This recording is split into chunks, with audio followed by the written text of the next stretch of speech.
Hey, this is Zack, Quaintance, the writer of The Death of Comics Bookcase, and you are listening to the Oblivion Bar podcast. Welcome to the Oblivion Bar podcast with your host, Chris Hacker and Aaron Knowles.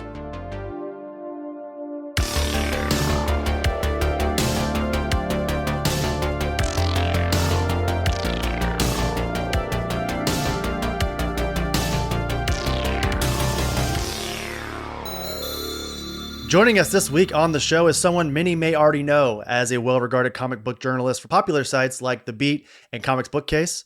Well, add Comic Book Scribe to his resume because The Death of Comics Bookcase Volume 1 is his recent crowdfunded anthology that, as of this recording, has well over 200 backers and just surpassed $10,000. It is my pleasure to welcome Zack Quaintance onto the Oblivion Bar podcast. Hey, how's it going, Chris? Thanks for that intro. I like hearing the where the project's at. Feels good when people say it. So I think that's the first time I've heard someone say it out loud. So That's right. Which, I mean, it only happened, a couple days ago? yeah, it feels like weeks for me because every day is so packed. But yeah, it's only been like 10 days or whatever. Sure. Well, Zack, so thank you so much for coming on to the show. I appreciate you coming on to talk about the death of Comics Bookcase. And I wanted to start off the conversation kind of talking about getting, our listeners familiar with not only the death of Comics Bookcase, but also highlight, your storied relationship with the medium and with the comics industry. So in whatever link that you want to give to our listeners, could you give us a rundown of your career in comics and what you were doing before deciding to take on writing?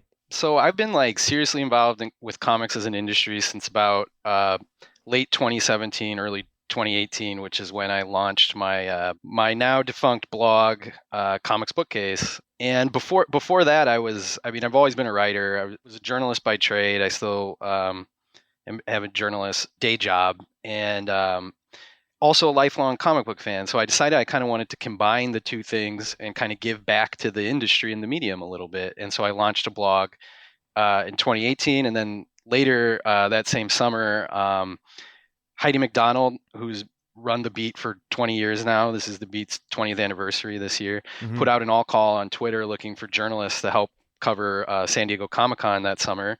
And I said, I have a comics blog. I'm a journalist. I'd love to do this. She got me a pass. I went, I covered it for The Beat, and I kept contributing to The Beat ever since. That went on for a few years. The blog grew. Like, I think at our peak, we were doing pretty well. We were updating 4 or 5 times a day, reviewing comics, interviewing creators. And then in 2022, I decided, running your own blog is pretty tiresome. So I'm going to... Creating in general is super tiresome, right? Yeah. And it was a matter of like, I feel like to do it right, it's like what you all do, like the podcasting, and like you got to be on every platform and everything. And I was just like, man, I don't know those tricks. Like I just kind of want to write. And so I talked to Heidi and I went full time, more so at The Beat. And at the same time, that cleared my schedule massively, and I was finally able to like really hone a lot of the ideas I've been working on and start creating my own comics with my new free time after kind of putting my blog on pause. And now I'm killing that blog.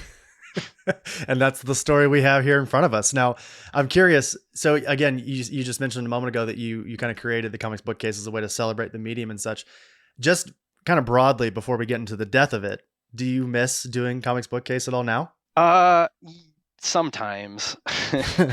not I don't miss the like grind of it. I miss the people I was working with over there. So like Sure. I was working with some really great people on that blog, like Lisa Gullickson from Comic Books Couples Counseling contributed, and we had a lot of writers that would contribute a few pieces and go on to write for the Comics Journal and Comics XF and all these places. So I got to meet a lot of really cool people who cared a lot about comics and knew about comics I didn't know about, and I miss that part of it a lot. Thankfully, social media and everything exists, and I'm able to keep in touch with most everyone I worked with. Not quite as frequently as I'd like, but more or less. Yeah. What's funny about comics Twitter, comics, fandoms online in general? I mean, comics Twitter was really fun, and I'm sure you would agree. Maybe 10 years ago, it was really, really fun. And Yeah, it's kind of, it's still fun. Obviously, if you're on social media for comics, you can still find pockets of fellowship and camaraderie, and you can celebrate things that you love. And to be honest, I think that's actually how we met initially, was not only through social media, but also through Lisa. Speaking of Lisa That's right. Gullickson, Yeah. she was the one who introduced us through the beat. So I'm very thankful for her for that. And it obviously exposed me. I was already familiar with Comics Bookcase, but and I've heard you say this in other conversations, that a lot of people referenced you or knew you as Comics Bookcase, or they called you Mr. Bookcase, right? Like Mr. that was, Bookcase. yeah, Yeah. that was kind of your moniker. Yeah, people would make jokes like, "Oh, that's a great take for a piece of furniture," and I'd be like, "Come on, that's not Oh, come on, come take on. written by a piece of furniture. I'm a person." But yeah, I was like a character on comics Twitter a little bit because I ran the Twitter account for Comics Bookcase, like I'd use the first person, and I'd like it was about my relationship with comics. And it was always a thing of like I was trying to do it to promote the blog, but I would get a lot of engagement through people who would never dream of clicking on one of the blog links, but they Mhm. loved to like reply to the tweets and kind of knew me that way. But yeah, I made a lot of friends on there, and yeah, it was a good time. This is kind of relevant to, a similar way as the Comics Bookcase and the Oblivion Bar, just podcasting in general, is that you can have these followings on social media, you can have online friends or what have you, but to get people to actually check out the thing that you're creating behind that account is, and I'm telling everyone listening right now, just so I'm sure most people know this, listening to this right now, that is one of the most difficult things to do, So hard. to get people to just click the link and check it out. Yeah, and it's like it's especially odd to me, like if you're known to a person because you're talking about comics on social media, and then you're like, hey, I did a whole hour conversation on this podcast about comics, you want to listen to it? And they're like, no, that's not for me, I just want to No, I'm good. read these incremental takes. Yeah, it's like it's the same thing, like it's Yeah. the same thing, like just give it a shot. Yeah. Not a lot to ask, it's free also.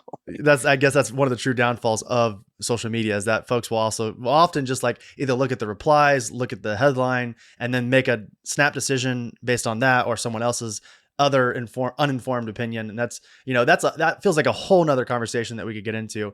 And we don't have to today, because I want to spend the majority of our time together talking about the death of Comics Bookcase.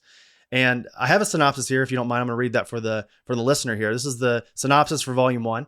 After their camping trip was hit by a thunderstorm, a group of teens wander into a creepy old house, which turns out to be the Comics Bookcase HQ. Inside, they come face to face with a living, speaking, and truly awful Comics Bookcase. He claims he wants to tell them stories, but can they trust him? So, truthfully, my favorite part about reading this first volume of The Death of Comics Bookcase, it becomes apparent very quickly that we are in the hands of someone who knows and truly understands the medium. You play around with the inside baseball and the shorthand of reading comics in a way that doesn't alienate those that don't catch those small jokes, but it does give those that do, like us, the warm and fuzzies that we've come to know and love from the medium. Yeah, I think there's layers to it. Like I think yeah, like you said, and I appreciate you saying that. Like if you're not a person who spends all your time thinking about comics, or maybe you're just kind of a casual reader, I think it's a lot of fun with just the story concepts. But I think there's another layer then for people who know comics as a medium really well. There's like nods to certain classic comics and constructs like the old EC horror hosts. And then there's a third layer, even deeper past that, of jokes for people like us who do their own sites and podcasts and know comics Twitter. So yeah, I think there's like several different layers to engage, and you can go as deep as you want, or you can just read it for the stories. I think it works. I hope it works for all those different groups. Oh, 100% it does. And I'm curious, just, kind of your temperature check across the board for, followers or just friends or whomever you've had, read The Death of Comics Bookcase. What seems to be kind of the more prevailing popular entry in that anthology? Oh, the Werewolf Priest is the is the breakout star. I would say out of all the stories, that's the one I hear about the most, or that people want to talk about the most. It's the lead story too, so you would hope that that's the one that grabs people and gets them to say like, yeah, I'm in for the whole ride after they read that one. But yeah, like that's the conversation starter, and I'm glad that one is, because that one's kind of constructed to be a series eventually, like a full. We have plans to build it into a full series. So, but yeah, that's the star so far, of the couple dozen people who've read the book as of now. I mean, when you have Anna Redmond on the book, it makes sense, right? And just kind of based on that and, the story itself, did you anticipate that one? And is that why you chose that as the first entry in the anthology? Yeah, it was weird. Like I kind of late did the stories read in the anthology in the order I made them. Mm. So there's very chronological into how, like, I just made one after the other and arranged them that way. I never thought twice about, like, maybe I should move this one or that one. But that, if it wasn't for the idea for that story and Anna being willing to work with me on that story, like, the rest of them wouldn't exist. It's like that simple. Because that was the first idea. That was the first one we went all in on doing as a pitch with a backup plan to, like we didn't want it to be one of those pitches that you hear about where people, oh, we had this great pitch, but no one's ever going to see it because it didn't, for any one of 100 reasons, it didn't go. So we built this backup plan around it while working on that pitch that, like, we were going to put it in this anthology. And I talked to a few editors to make sure, like, hey, if this shows up in an anthology, like, does that disqualify it from being a pitch you'd look at? And they all said no. So it took off from there. Isn't that what Hellboy? Wasn't Hellboy in an anthology before he eventually came, like Malibu Sun or something like that? I can't remember exactly. Yeah, it was either that or it was like a short comic they passed out at San Diego, something like that. Yeah. Well, I shared a thing on Twitter earlier today. For everyone listening right now, we're brand new back on Twitter. We were on for a long time. We hopped off for obvious reasons, and then now we're back. But there was a panel I really love, and I won't spoil anything for anybody that hasn't read it yet. But it's kind of a play on a panel you had earlier in the story where it's like Cox News, which is obviously a play on Fox News, and they're doing their normal performative hyperbole. And as I'll say our titular villain is attacking, the people that he's attacking says something like, "Must be a migrant." On fentanyl, probably trying to vote. I'm glad you caught that one. Yeah, because that's that I was really proud of that joke where there maybe shouldn't be a joke because it's a horror story, but yeah, I couldn't resist kind of doing a callback to the very first page. It's like a callback. Yeah, I'm glad you liked that one. I saw that panel. I was like, hell yeah, somebody got it. Yeah. and I don't know if I already said this or not, but it is my favorite story in the anthology as well. Of the, what is 1, 2, 3, 4, 5 that we have here in this story, the Werewolf Priest is, I think, the one that I'm most intrigued by. And of the couple conversations that I've listened to you talk about this, it seems like that, and you already said it too, seems to be the one that people are excited about. And you have active pitches for this. And is it the Gold Mask as well? Gold Mask. Yeah. Gold Mask is, so the difference between them, the Werewolf Priest is the first 8 pages of a #1 issue. Like I've scripted the rest of it. Like that's basically Act 1 of what would be #1 of it has a different series name because it's kind of a Monster of the Week concept. It's not always going to be a Werewolf Priest. But yeah, and then Gold Mask, which is a fantasy comic, is more of a proof of concept, just kind of an introduction of the character. But there's also like an outline and hope among the entire creative team to eventually pitch that as a series. And build that into a fantasy miniseries. I really love that character. I love writing that character, and I love the character design that Luke Horseman did for that. It's just doesn't get better. Mm-hmm. It always makes me laugh. I love it too. Gold Mask was definitely up there. And I don't have a question around this, but I do want to say just briefly that as I was reading this for the first time, the Werewolf Priest, obviously, like I said, was my favorite, but I felt like as I kept going, and you know how anthologies go, sometimes you'll read the first one and it's really good, and then you'll kind of like just nothing peaks after that. Respectfully, of course. I felt like as I kept reading, I found something I liked about every single one. The responsibility, I think is how you say it. Is basically kind of a riff on Amazing Fantasy and early Spider-Man and kind of but also dealing with like modern AI issues and things like that. The Gold Mask, which is like we just talked about briefly, was a smart-mouthed dark mage Gold Mask who finally has infiltrated the Tower of Zacchaeus. Is that how you say that? Zaticus. Yeah. Thank you. And it tries to steal a fabled dark artifact. The Next Door 2, which is actually a continuation of another comic that you had done before, correct? Yeah. It's Next Door was a one-shot that I did it came out in 2021, and also crowdfunded, and this is like a first 10 pages of what would be Next Door #2. Mm-hmm. Yeah. Well, and as someone who has not, regrettably has not read Next Door quite yet, I still think that I found a lot of enjoyment in that second part. And if nothing else, it made me more intrigued to want to eventually check out Next Door #1. Oh, I appreciate that. Yeah, it was built to stand alone. There's like a half a page kind of like where they talk about the events of the first one, but I feel like you can read right past that and just get into the story from the word go. But yeah, that's one we want to do more of as well, obviously. Yeah. And then the final story is Apes versus Sharks, the Omega Brain 4. Yeah. Which, if everyone listening right now, if that sounds insane, it's, I think, kind of the funny premises behind the story is that the Apes versus Sharks is not entirely the central part of this story. Am I fair to say that? I think that's fair. Yeah. It definitely started as like that one had a long journey. Like it took me a long time to write that one, and it started as something and became something else. But yeah, it starts with apes versus sharks, and it starts with the idea of like I was making a 48-page comic, and I thought to myself like, there's just no way I'm gonna make a 48-page comic and not have some apes in it. Like Mhm. it's like I've passed the threshold for how many stories I've done without apes, so it's time. That's right. But yeah, it ended up being really personal, like surprisingly even to me as I worked on it. I was like, oh man, what am I doing with this? Uh, and it's probably the one I'm like most nervous for people to read out of all of them. Hmm.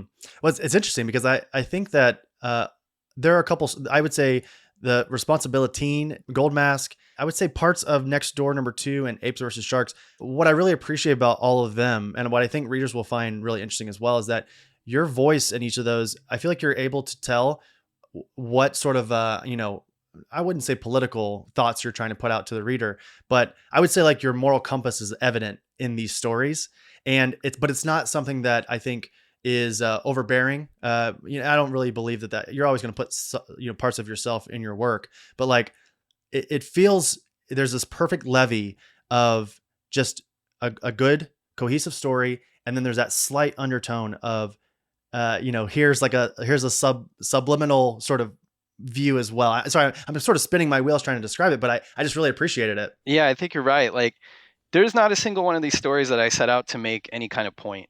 Like there was not a one of them is built like I believe this about that and I want to get that across. But what happened with a lot of them is they would start with the high concept, like the really pulpy.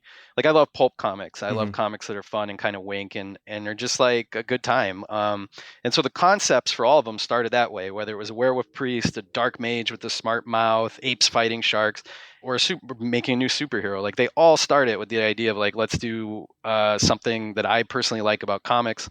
I want to make that kind of comic.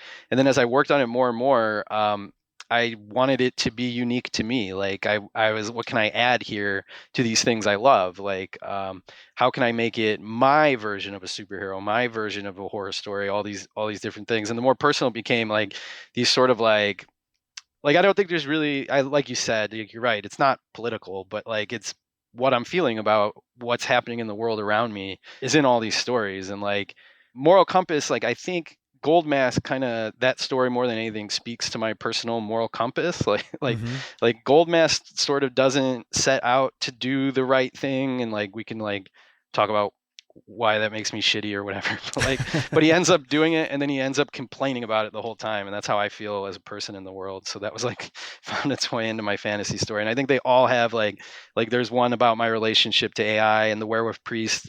I was a journalist in South Texas, and that character found its way into that story also. So they all have a little bit. If you know me, you'll probably be tired of me by the end of the reading this book. So, I disagree. I was intrigued personally. I'll tell everyone, as a first time reader of Zach's work, this is something that I'm definitely, and I know that the Death of Comics Bookcase Volume 2 is already in production, right? Like it's already, yeah. if not production, it's already been like planned, correct? Yeah, like I know every story that would be in it. I've outlined it. I have loose notes. When the campaign's done, I'll start scripting. I have artists in mind. And like some of the same characters will come back. Like I'm not entirely like it. Like a little bit of it is up to like if the Gold Mask pitch or the Werewolf Priest pitch turn into anything.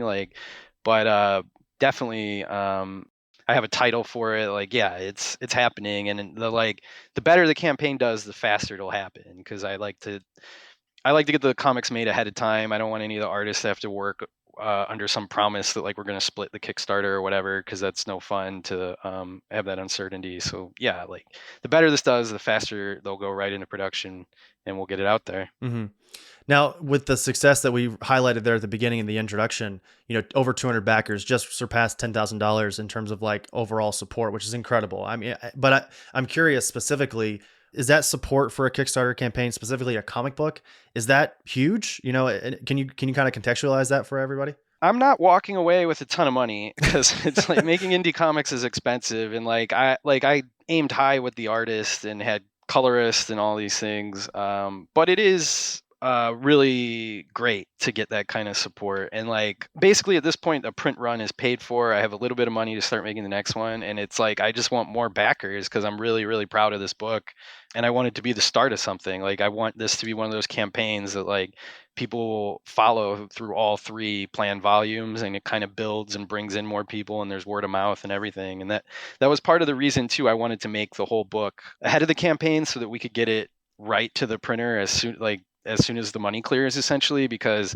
my last experience with Kickstarter, I just felt like interest in the book sort of peaks when you're promoting it daily, and then you're exhausted, and then it takes a year or whatever it might take to make it, and then people like get it in the mail and they're like, what is this? Like, I had one guy on Twitter, like, I had these comics bookcase stickers that I were a stretch goal and went out with every issue of Next Door. Mm-hmm. And some guy like tagged me on Twitter and was like, I don't know where I got this or what it is, but it's kind of cool. And I'm like, that was what the comic I really cared about. Like, like, thanks for remembering. Also, you that. put your Like, credit card down for this, just so you know. Yeah. You paid money for that. So like, but yeah, that kind of stung and stuck with me. And I was like, well, next time they'll remember where they got that sticker. That's So, right. yeah. Well, you kind of alluded to this a moment ago, but it feels sort of like this first volume is, a love letter that's written with a poison tip pen. And what I mean by when I say that is that you obviously love the medium. And as we said earlier, you've been a leading force in terms of analyzing, critiquing it for some time now. But at the same time, you've been highlight and you poke fun at certain parts of, the typical cliches that comic books are known for in a way that says like, isn't this silly? Like we all know that this is super silly, right? And my question for you though is how much of that is holding up a mirror to the medium and embracing its silliness, or how much of that is you just highlighting the many different tones you think a comic book can juggle at the same time?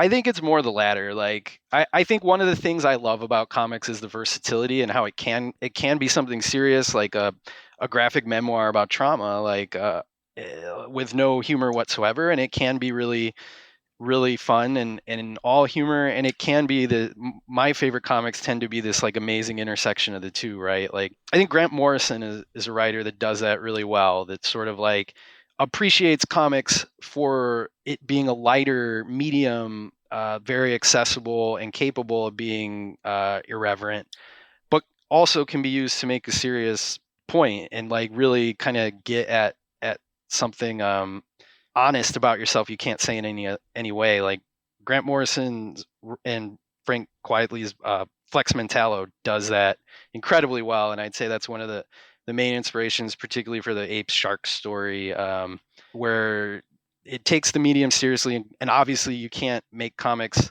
of that quality without absolutely loving comics, but it also kind of pokes a little bit of fun at it and the history of it, and just like how unique and singular the medium is. And that's what I found myself doing, like, as I kind of got deeper and deeper into this, just having fun with it. But yeah, it's my take on comics, right? Like, I would never tell anyone who like there's people who will refer to a comic as the text, and I've always kind of like, I respect that enough, but I would never refer to a comic as the text. Like, but like my version is a little lighter. That implies, I think, and I agree with you 100%. I think like that implies that the text, the continuity is ever important, and that we should stick to it, and that we shouldn't use the flexibility of continuity, but we should stick to it as like a Bible in a way, right? Yeah, like, it's just so permanent and serious sounding, like an academic paper, or like like a religious document. I don't know. Yeah.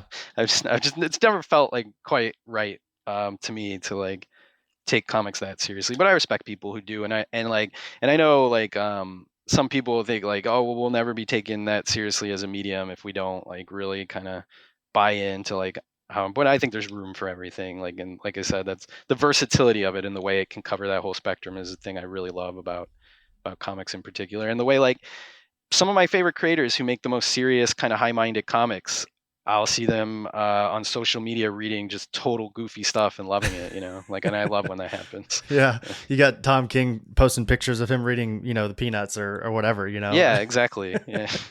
And I love what you said there a moment ago, and I agree 100%. I can't remember who said this exactly, but I think it went something to the effect of like, most mediums, we'll say like prose novels or what have you, are written in permanent marker, but comics are written in dry erase.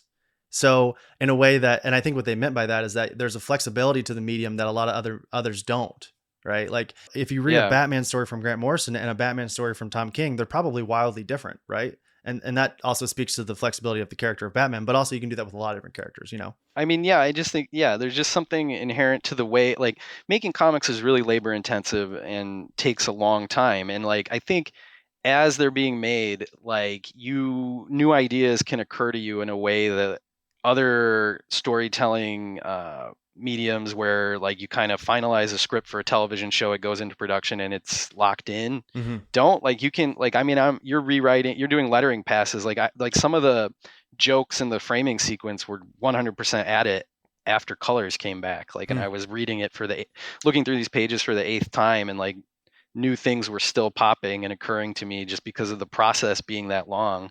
And it doesn't strain the credibility of a story that was already about a talking bookcase to add one more joke in there, right? Like, Yeah. Which of these entries do you think has been the most like, I wouldn't say grueling, but the one that's been the most challenging, I guess you would say? the two that were like, for me as a creator, the two that were hardest to write were the Responsibility and Apes versus Sharks. Like Mm. those ones really were labor intensive for me. They both have a little bit of metafiction, and I think there's a bit of like walking in big footsteps at play there. Like those are probably the two I'm most nervous about as well for people to read.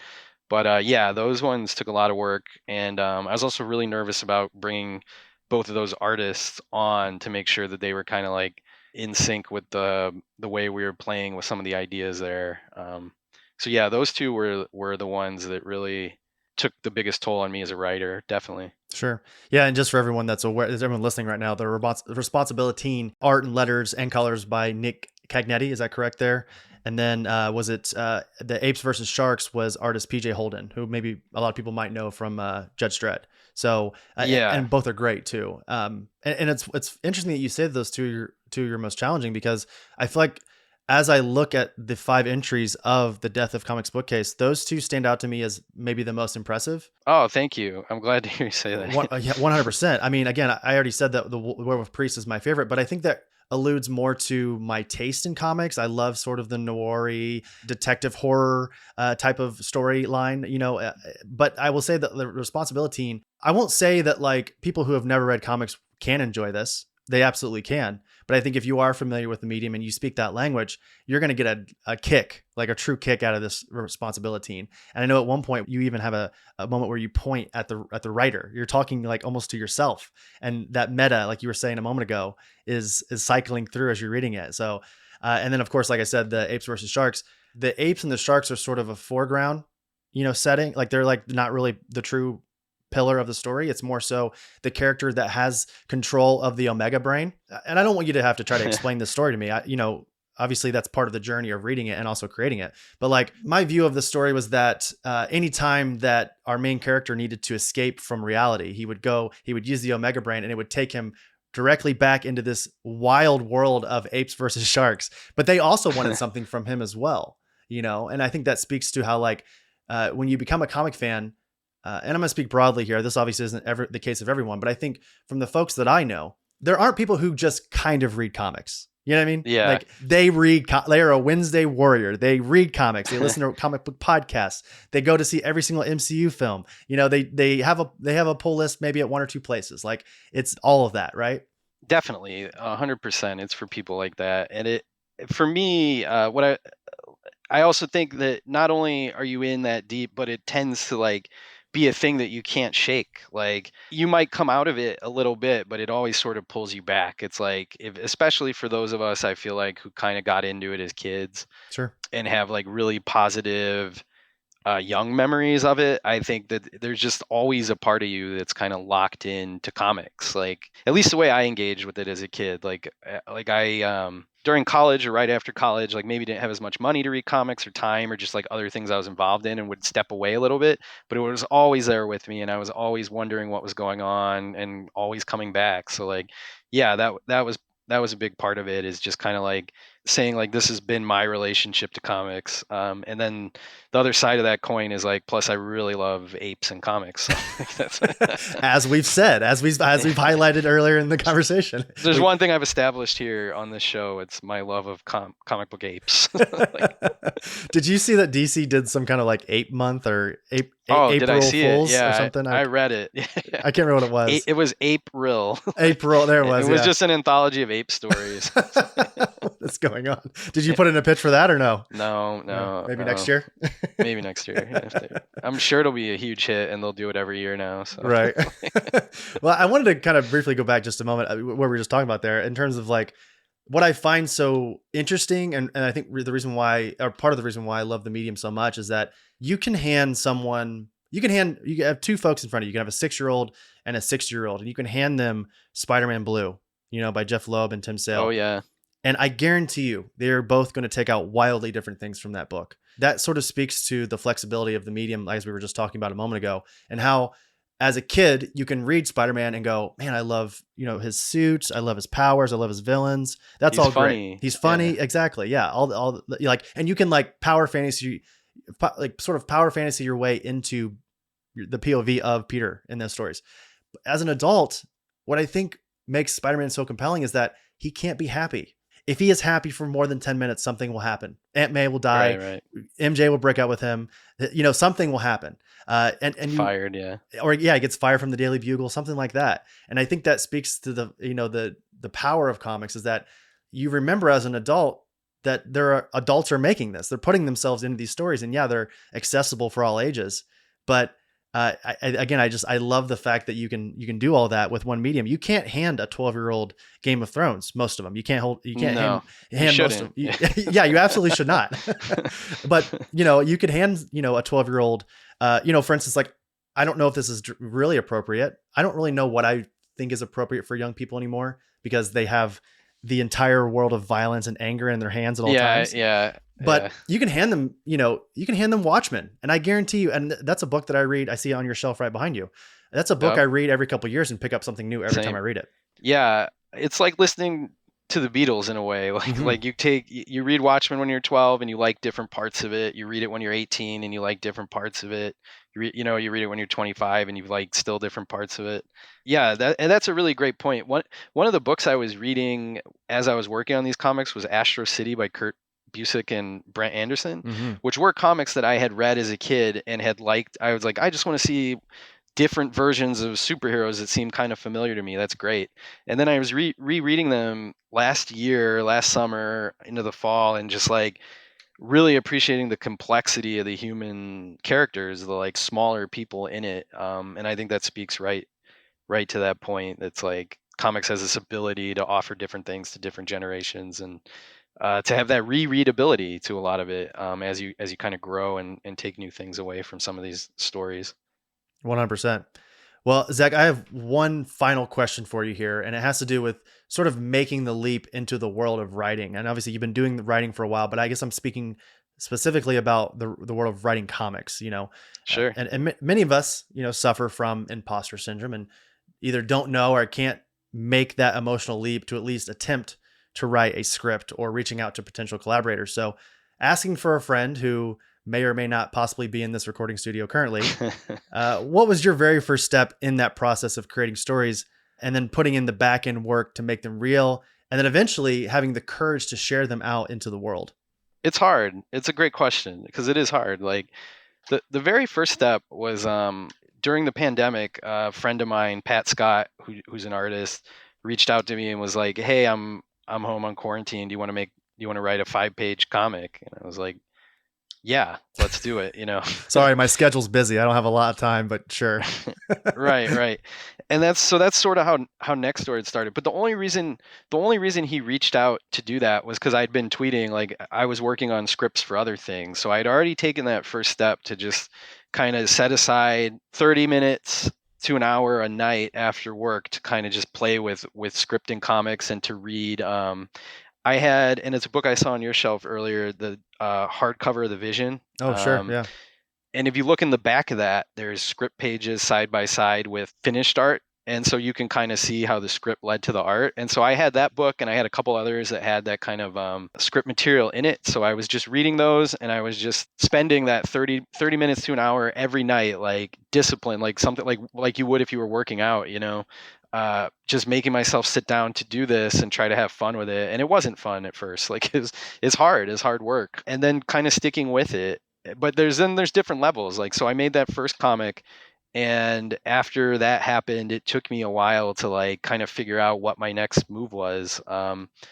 And it just like, I think if you really want to do this, it'll keep coming back and keep coming back, and you'll just feel incomplete. Like you have to do this, or you're not going to be happy. And so like, yeah, I guess my advice around that is like, start writing, find an artist or a friend, try to do something small. Like you'll see people who come on Kickstarter with their first project and be 150 page graphic novel, the first to 5. And it's like, I don't recommend that. Like, That's not a good idea. yeah, that's ambitious, sure, but save that. Save that after you've made some short comics. And Brian Bendis will talk about this a lot. Like, just make a comic. You can do it with stick figures. You can do it learning to draw very crudely. You can do it with a friend, whatever. Like, just try your hand at it and get going. Mm-hmm. Yeah. Do you ever feel any of that type of, I'm sure you have, but, just out of curiosity, feeling that imposter syndrome and, what was kind of like your way of jumping over that in some way? I know it's kind of a broad question, but No, I did 100%. You know what really helped? Getting off social media, like taking a social media break. And sure. like, while I was working on Werewolf Priest, I was barely on social media. Like, and it's like, it's kind of hurt me with marketing this campaign, to be totally honest with you, because I feel like there's people who backed my first campaign. We were like Twitter buddies, and like I disappeared on them in a way. Like, and I Mm-hmm. get that, and so they're not as excited about this project. But I had to do it. Like, there was that imposter syndrome, like, because you'll see people on there every day working on really cool stuff, like impossibly cool stuff. Like, here's a new cover, here's new art, here's what I'm pitching, and it just like, it all becomes a little intimidating after a while. This like deluge of like all this cool stuff that everybody seems to be working on and Kickstarters are rolling out, and you don't know how you're going to get to that point. Things happened on Twitter, like you guys left, what was going on. Mm-hmm. Like, Yeah. like it made it much easier to step away. Like I was Yeah. going to probably step away anyway, but that really helped, not being on social media, to overcome imposter syndrome and just kind of working on things in a vacuum and having a few very close friends, like my buddy Harrison Stewart and Easton DeVerna, who are both comic creators. I was in touch with them the whole time while I was working on this stuff, running ideas by them. Like, having that kind of a close circle of people rooting you on and being like, yeah, this is cool, maybe you reconsider this. Like, that was the other thing that really helped me kind of overcome any kind of imposter syndrome, or like just being intimidated by the task. Mm-hmm. Yeah. I don't know why. And again, I'm speaking from a friend here that's in the room with us right now. It's not me. Yeah, It's definitely not me. It's somebody that's with us right now. I don't know why, but when I'm sorry, when they think that you got to write a script for a comic, like you got to like be Alan Moore for some reason. Like you got to be this like 7-layer deep subtext of just all these different elements. You're talking about God and the universe, and you're also writing a compelling Swamp Thing story all at the same time. And you don't have to do that. I have to keep telling this person that I know that's in the room with us that that's not what you're supposed to do. Well, tell your friend, like, one thing that helped me with that was I tried to do one cool thing every other page, like to have one really cool thing, whether it was like in Next Door, there's a sequence of where time passes through 3 panels, and they're like, it's a character on the phone, and she's having the same progressive conversation. So the first panel, it's clearly summer. The next panel, it's fall. The next panel, it's winter. Mm. And I was like, this is a cool thing you can only do with comics. Like, so rather than try to like sum up God, that's what I did. I tried to every other page or so, or like every so often, I'd be like, you know what? Even if this story is not working, people don't like it, at least I have this cool thing like that I'm kind of proud of, and I think is a little bit clever. Yeah. Just tell your friend that. I think that helps. I'll let him know.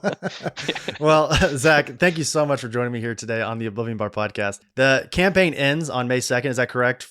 That's right. Yeah, midnight on May 2nd. Midnight on May 2nd, The Death of Comic Bookcase Volume 1. Everyone, make sure if you're listening right now, please check out the link in our show notes to back this incredible anthology. I honestly cannot implore people to do that enough. And Zach, I'll speak to you here personally. You and what your artists have done here with The Death of Comic Bookcase is something that many of us, as we've talked about, we've all dreamed of it, and you're doing it. You're freaking doing it right now. And just Thanks, giant congratulations from Aaron and I for the wild success that is not only this campaign, but also the book, because it is excellent. Thank you. No, I really appreciate that. I hope people who love the medium as much as you all clearly do with your show, and how great of a job you do with it. Like, if I inspire any of you to make comics, man, what a great legacy that would be for this project. 100%. Well, Zach, I'm going to pass the baton off to you one last time. Is there anything that you want to plug out? I mean, it could be Death of Comic Bookcase, or it could not be. Anything you want to plug? Any socials to highlight before we let you go? You can find me on Blue Skies at Quaintance. I'm probably a little more active on there than anywhere else. Comics Bookcase on Twitter always keep that around to promote whatever my next project is. And then if you really want to make sure you don't miss what I'm up to, if you go to comicsbookcase.com, you can still sign up for the newsletter there. Mm-hmm. And I use that sort of now to update people very sporadically on what I'm writing and when I have new projects. But other than that, please back the project. Last thing I'd like to say is all these artists are absolutely amazing. Like, there would be no book without them. And them being willing to work with me on this is an incredible honor. So shout out to each and every one of them. What you've done over the last, I'd say, 2 weeks or so in terms of promoting this book is incredible. You have been tenacious, I guess is maybe the best word to say in terms of the way you post about it, which is incredible. I'm an amateur. The master is David Pepos. Oh, yeah. He's the guru. Like, he's the one. If you want to know how to promote a comic book, look at David Pepos. Like, he's an inspiration. And actually, before I started, he was the first one I knew who did comics press, who went into making comics. And so, like, he's been an incredible resource and incredible help. Like, I've asked him so many questions, and I've asked him, like, hey, is it harder to get taken seriously as a creator if you've done press? And he's just been great. Like, it has been rigorous, all the promotion, and it never stops. But like, that guy, man, like, that guy's everywhere promoting Space Ghost right now, like twice as hard as I'm promoting this. So like, but yeah, that's where I learned that. I know we're kind of winding down the conversation, but it sort of feels like we're all just trying to add our love letter into the medium. We're trying to like highlight what's great about the medium in some way or another. And it sort of feels like the modern, or at least it seems more apparent or more apt to happen now. The natural progression as like a podcaster, a journalist, as someone who loves comics, and that's where you start. And eventually, if you either find yourself with the know-how or the right person or just the ability, you will make your way into actually writing the physical comics themselves. Yeah, I mean, two things. I think comics it demands your participation at a certain point. Like, there's a long history of like people who start in fan press and like just want to do it themselves, and the barrier to entry is not as high as something like writing an entire novel or certainly making a whole movie. And then yeah, like, now I think it's harder than ever to like break in, or to like a lot of the traditional channels for like pitching to a publisher, getting on at a publisher. It's like the market's in a bit of a downswing. It's just hard. It's really difficult to kind of break in the way you traditionally think of it. Mhm. But it's easier than ever to have a web comic or crowdfund. So like, I think that's another thing that's like really opened up the path to go from like, and if you have the like DIY spirit of doing your own podcast or blog, Mhm. it's a very similar skill set to like promoting your own crowdfunder or web comic. Mm. So like, it kind of like opens doors for you that way, that you've done this. Like, I wouldn't know you, I wouldn't know Lisa, I wouldn't know half the people who I've talked to without having done comics press. Sure. So Well, friend in the room listening right now, you hear that? You can do it. So, and everyone listening right now to this conversation, you can do it as well. If you like what Zack has done here with the Death of Comics bookcase, just know that he's been where we are. So make sure that if he can do it and doing as well as he has thus far, that gives everyone a little bit more confidence in themselves. So Zack, once again, I want to thank you for coming on the Oblivion Bar podcast. And down the road at some point, I'd love to have you back on for the Death of Comic Bookcase Volume 2, or just whatever you're working on at that time. yeah, anytime, man. This was a blast. I'd love to come back. Awesome. All right, thank you, Zack. Thank you.